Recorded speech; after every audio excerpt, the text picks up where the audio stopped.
안녕하세요. 결혼한 지 3년 만에 자유의 몸이 된 30대 여성입니다. 결혼을 결심했을 당시만 하더라도 제가 이혼녀가 될 줄은 상상도 못했는데, 아무튼 오늘은 익명의 힘을 빌려 제 이야기도 하고 드리고 싶은 당부도 있어서 이렇게 컴퓨터 앞에 앉았습니다.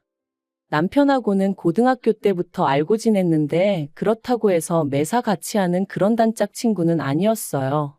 하지만 고등학교 졸업 후 서로 가까운 대학에 진학하게 되었고, 졸업 후 취직한 직장도 한 동네에 있다 보니 어느샌가 한 달에 두세 번은 꼭 만날 만큼 가까워져 있었죠. 그러다 저희 둘 다 28살이 되던 해 남편이 그냥 친구가 아니라 제 남자친구가 되고 싶다며 저에게 고백을 해왔고 그렇게 연애를 시작했습니다. 사실 대학생 때 반년 정도 연애를 해본 것을 제외하고는 이후로 줄곧 혼자였던지라 연애라는 게 괜히 겁났었는데, 남편하고는 알고 지낸 시간도 길고 하니 왠지 잘할 수 있을 것 같았기도 하고요. 그리고 역시나 제 예상대로 그래도 알고 지낸 세월이 있다 보니 연애하는 동안 크게 부딪힐 일이 없었어요. 주변 사람들이 신기하다고 할 정도로 작은 말다툼조차 해본 적이 없었다니까요. 하지만 솔직히 저는 당시만 해도 연애 자체가 즐거웠지 결혼까지는 생각해 본 적이 없었습니다. 20대 후반이었기에 그렇게 결혼이 급하다고 생각치 않았거든요. 주변에 결혼한 친구들도 많이 없었고. 그런데 남편은 자기는 나이 든 부모가 되고 싶지 않다며 결혼을 하면 생활이 안정될 거다. 생활이 안정되고 마음이 편해지면 지금 하고 있는 일들이 2배, 3배로 잘 풀릴 거다. 온갖 감언이설로 날이면 날마다 저에게 결혼하자며 졸라대더라고요. 그리고 저는 결국 그런 남편의 말들에 넘어가 버렸습니다. 그때는 정말로 남편이 저를 많이 사랑해서 그런다고 생각했거든요. 저도 남편을 많이 사랑했고요.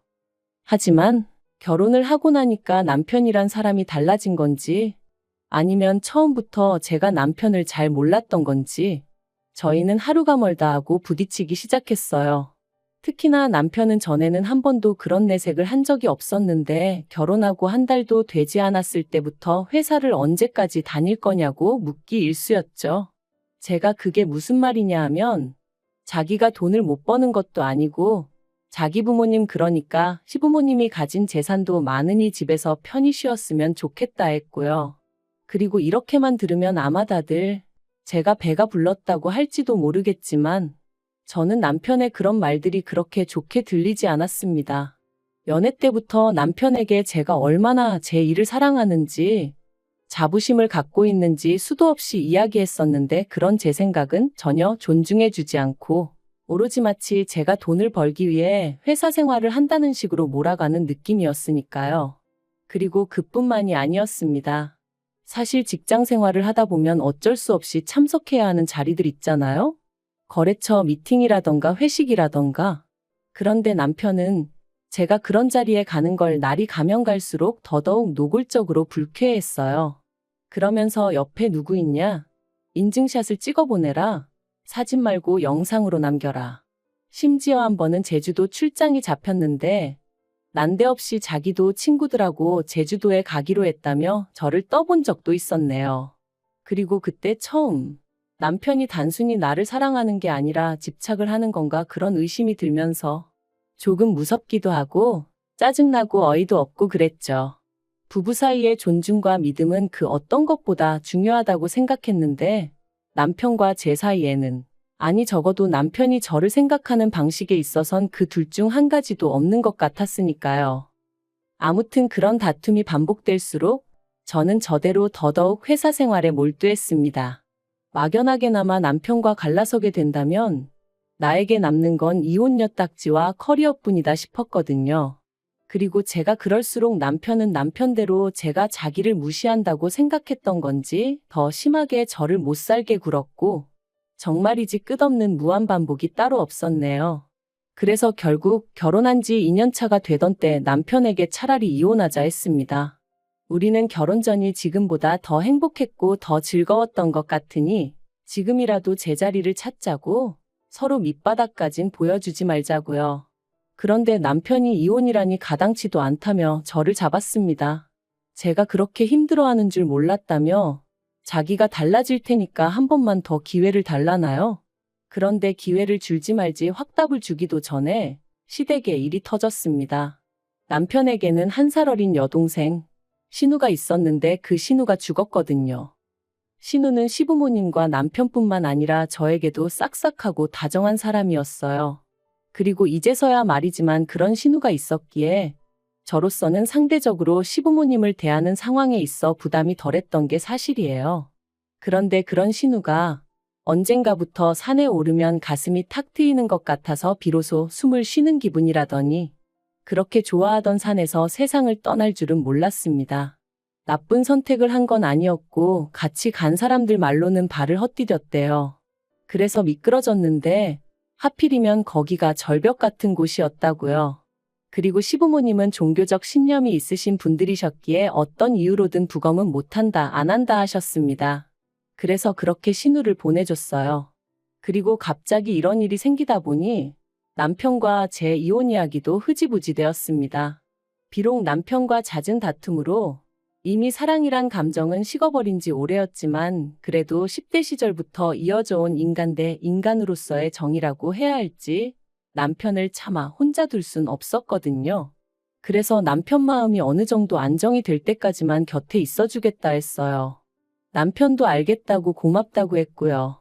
그런데 제가 쓸데없는 오지랖을 부렸던 걸까요? 이런 마음가짐이 제 자신을 더 고달프게 만들 줄은 상상도 못했습니다. 신우가 그렇게 떠나고 한 반년은 정말 시댁이고 저희 집이고 찬바람이 쌩쌩 부는 듯했어요. 특히나 시댁의 경우 아버님이 우울증 증세를 보이시면서 상황은 더욱 악화되어만 갔죠. 어머님은 당신도 힘들어 죽겠는데 어쩌라는 거냐며 아버님에게 걸핏하면 목소리를 높이시는 듯했고 심지어 한 번은 아버님을 향해 그릇을 집어 던지시기까지 하셨습니다. 그리고 그 일로 아버님은 경찰을 불렀고 그땐 정말 6.25 때 난리는 난리도 아니라는 말이 실감이 날 정도로 집안이 엉망이었죠. 그리고 상황이 그렇게 되자 남편이 저더러 염치가 없는 줄은 알지만 당분간만이라도 시부모님과 함께 지내면 안 되겠냐 하더라고요. 저렇게 계속 두 분만 뒀다간 무슨 일이 터져도 터질 것 같다면서. 그러면서 남편이 제 앞에서 어린애처럼 엉엉 우는데 참으로 뭐라고 위로를 해야 할지 모르겠더라고요. 하지만 안쓰러운 건 안쓰러운 거고 그렇다고 합가라니 도무지 엄두가 나지 않았습니다. 남편 하나 보고 있는 것도 숨이 턱턱 막히는데 합가라니. 어떻게 들릴지 모르겠지만 생각만 해도 속이 미식거리는 게 도저히 안 되겠대요. 그래서 남편더러 그건 못한다 안 된다 했습니다. 그랬더니 남편이 어머님 아버님이 얼마나 힘들어 하시는지 옆에서 보고도 그렇게 말할 수가 있냐면서 너무 서운하다는 거예요. 하지만 엄밀히 말하면 그런 부모님을 살펴드리는 건 자식인 남편이 할 일이지 저는 아니라는 생각이었습니다. 물론 제가 남편과 사이가 좋았다면 며느리도 자식이란 말처럼 나섰을지도 모르겠지만 남편과의 사이도 이미 망가질 대로 망가진 상황에서 제가 굳이 왜 그런 노력을 해야 하나 싶었던 거죠. 하지만 그런 제 의사와는 관계없이 합가까지는 아니었지만 시부모님은 사시던 집을 파시고는 저희가 사는 아파트 바로 옆동으로 이사를 오셨어요. 그리고는 그때부터 고역스러운 일들의 연속이었습니다. 어디서부터 어떻게 이야기를 해야 하나 싶은데 저를 딸이라고 부르기 시작하셨어요.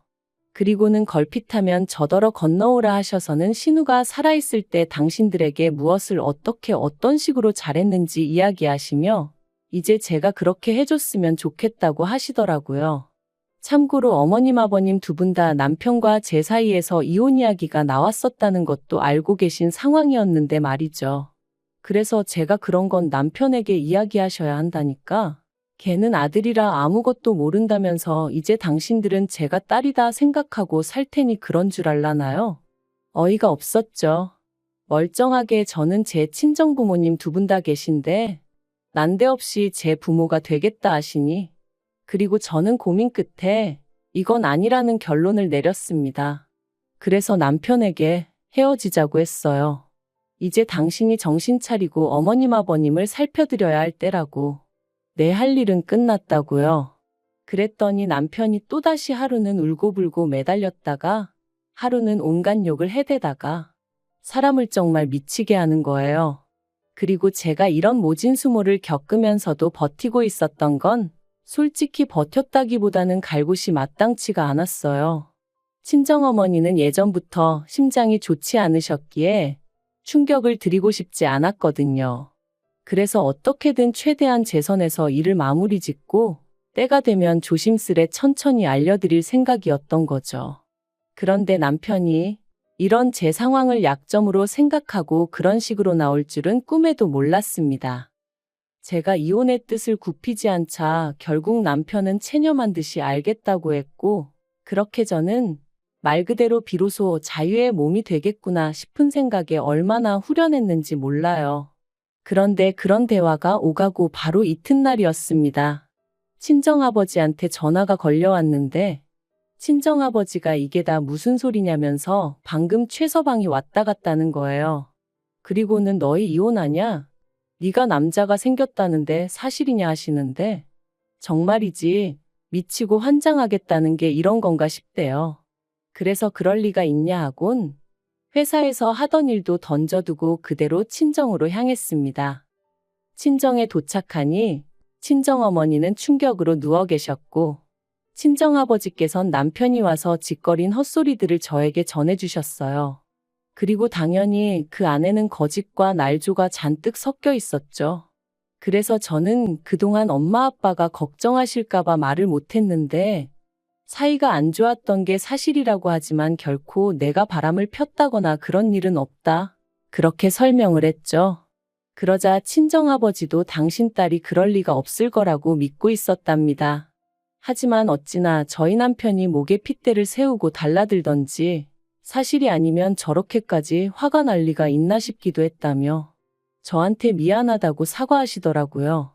그래서 아니다, 오히려 그런 놈을 알아보지 못하고 결혼하겠다고든 제가 이 딸이 바보 같았다. 이런 일로 심력 끼쳐드려서 죄송하다 했죠. 그리고는 친정어머니께도 잘 말씀드리고 그렇게 저는 친정부모님한테서까지 이혼 허락을 받았습니다. 사실 저도 다 큰 성인인데 이혼 허락이라니 써놓고도 좀 그렇긴 한데 솔직히 이혼은 결혼만큼이나 중대사이고 그러니 친정부모님과 한 번쯤은 터놓고 상의를 하고 싶긴 했었거든요. 그래서 친정부모님이 너 편할 대로 너 행복할 것 같은 선택을 해라 하셨을 때 비로소 안심이 되더라고요. 저는 그 길로 다시 집으로 왔고 때마침 남편도 집에 있었습니다. 그래서 남편한테 당신의 우리 집에 가서 행패를 부렸냐니까 저를 째려보면서 한다는 말이 제가 시부모님과 남편이 겪은 아픔을 이해하지 못하는 것 같아서 저도 똑같은 아픔을 느껴보게 해주려고 했다는 거예요. 그 말을 듣는데 순간 온몸에 소름이 돋았습니다. 그러니까 한마디로 친정어머니가 쓰러지셔서 어떻게 되시기를 바랬다는 얘기로밖에 들리지 않았으니까요. 정말이지? 미친 X가 따로 없구나 싶은 게 무섭기까지 해서 더는 단 1분도 한 집에 못 있겠더라고요. 그래서 그 길로 도망치듯 뛰쳐나와 다시 친정으로 향했고 이후로 이혼소송을 시작할 수밖에 없었죠. 그리고 이혼소송의 과정은 쉽지 않았습니다. 솔직히 말하자면 남편이 저를 괴롭혔다는 건 어디까지나 저희 둘만 같이 있을 때 있었던 일들이었기에 입증하기가 쉽지 않았거든요. 그리고 남편은 물리적으로 저를 아프게 한 적은 단 한 번도 없었어요. 늘 비아냥거리고 사람을 떠보고 한마디로 신경을 거슬리게 하는 시기였기에 남들이 알아채긴 어려웠으니까요. 그렇지만 변호사의 도움으로 저는 비록 3년밖에 되지 않는 결혼 생활이었음에도 불구하고 24장의 진술서를 작성해냈고 그렇게 위자료 3천만 원을 받으며 이혼할 수 있었습니다. 그리고 그 과정에서 결코 의도했던 일은 아닙니다만 어머님이 결국 쓰러지셨어요. 어째서인지 지금도 이해할 수 없지만 어머님은 정말로 저를 죽은 신우라고 생각하기로 작정을 하셨던 건지 딸이 부모를 떠날 수는 없는 법이라며 소리소리를 지르시다가 말 그대로 졸도를 하신 거죠. 그리고는 실어증까지 오는 바람에 우울증인 아버님과 실어증에 걸린 어머님을 누가 감당할 수가 있었겠어요? 결국 듣자 하니 남편은 회사를 관두고 시부모님과 살림을 합쳤답니다. 남편 소식을 전한 친구에게 그래서 뭐 해 먹고 산다더냐 물으니 일단은 시부모님 재산이 있으니 그걸로 생활하면서 생각해 보겠다고 하더라 그러대요.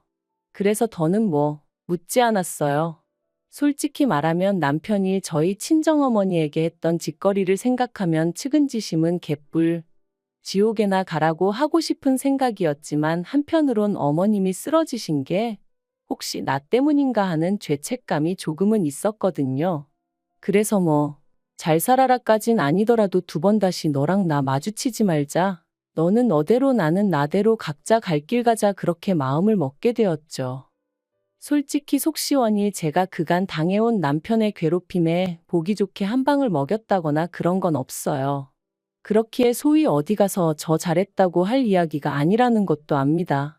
하지만 그럼에도 불구하고 이렇게 제가 제 이야기를 하는 건 다른 사람을 걱정하고 염려하느라 스스로의 인생을 낭비하지 말라고 말씀드리고 싶었거든요. 스스로의 행복은 오직 자기 자신만이 찾아줄 수 있다는 걸 꼭 기억하셨으면 좋겠습니다.